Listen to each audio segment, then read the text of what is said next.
Mengapa kebakaran sering terjadi? Lebih dari 70% kebakaran terjadi akibat korsleting listrik.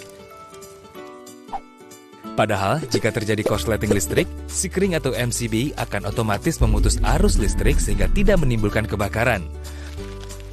Lalu, mengapa banyak berita menyebut kalau korslet listrik berujung pada kebakaran rumah? Nah, pertama, kita harus sama-sama mengetahui dulu bahwa instalasi listrik di dalam rumah adalah tanggung jawab pemilik rumah. PLN hanya berwenang sampai dengan KWH meter pelanggan. Kedua, PLN selalu memasang suatu alat pengaman pada KWH meter sehingga jika terjadi arus pendek atau korslet, maka seluruh listrik di rumah tersebut akan otomatis padam. Namun, ada kalanya alat pengaman tidak bekerja saat terjadi korslet. Nah, ini adalah akibat jika KWH meter atau Sekring diotak-atik sendiri. Salah satunya apabila MCB yang ada di KWH meter diganjal atau di-bypass untuk memperoleh daya yang lebih besar dari daya kontrak. Apalagi jika pelanggan menyambung langsung listrik dari jaringan PLN seperti yang sering dilakukan untuk pos keamanan. Waduh, tindakan ini juga sangat berbahaya karena tanpa pengaman. Musim kemarau panjang sering mengakibatkan alat-alat elektronik di rumah lebih mudah panas. Alat elektronik yang panas ini juga membahayakan karena bisa mengakibatkan ledakan kecil atau bahkan besar. Lalu, apa yang bisa kita lakukan untuk mengamankan instalasi listrik di rumah agar terhindar dari kebakaran? Jangan otak-atik meter listrik sendiri. Kalau ada kendala, laporkan kepada petugas PLN. Bisa langsung menghubungi kontak center PLN 123. Cek instalasi arus listrik maksimal setiap 10 tahun sekali.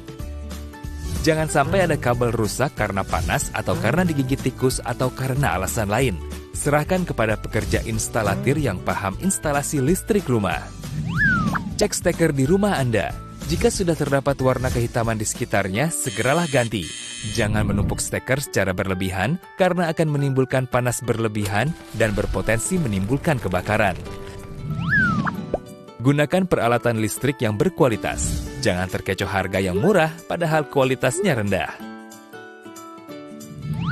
Jangan dekatkan peralatan listrik dengan benda-benda mudah terbakar seperti gas, gorden, atau kertas. Jangan biarkan kontak peralatan seperti TV, setrika, atau charger handphone menetap pada stop kontak pada waktu lama, dan hindari menggunakan tusuk kontak terlalu longgar. Apabila kebakaran baru saja terjadi, jangan panik. Segera hubungi pemadam kebakaran dan kontak center PLN 123 untuk memadamkan listrik di area sekitar rumah yang terbakar. Usahakan Anda memiliki alat pemadam api ringan di rumah dan pastikan isi dari alat tersebut diganti setahun sekali. Segera putus aliran listrik di rumah dengan mematikannya langsung dari Sekring panel pusat di rumah. Jika api telah menjalar atau sedikit membesar, gunakan alat pemadam api. Jangan gunakan air atau alat lain jika listrik belum mati. Jika api sangat besar, selamatkan diri Anda dan tunggu pemadam kebakaran.